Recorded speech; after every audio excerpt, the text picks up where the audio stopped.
What's up everyone? Welcome to the video. Today we're going to take a look at how to replace the battery in this Ford remote head key fob.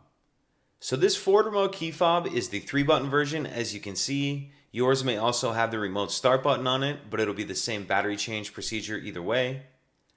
And this remote head key is going to use replacement battery CR2032.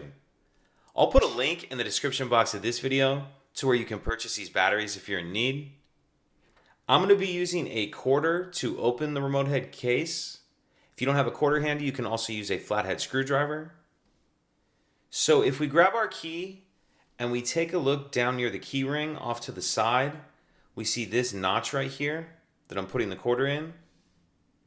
What I'm going to do is hold my key fob. I'm going to put the quarter all the way in that notch, or if you're using a flathead screwdriver, put the blade of the screwdriver all the way in that notch.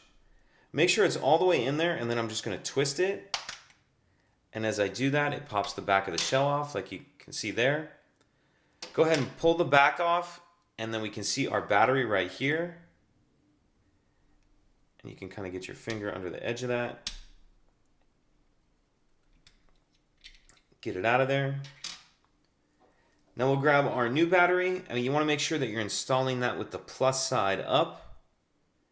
And what I'm going to do is kind of tuck this edge in first like that, and then just push it in there. And then I'll snap the back cover on, and there's this little rubber piece in the back that sometimes moves around. So make sure you have that kind of where it needs to be, situated in the back of the case. It fits in there like that. And then go ahead and snap the back on. And that's it. If you have any questions, please let me know. If you could take a second to like and subscribe, it helps us out, and I'd appreciate it. Thank you.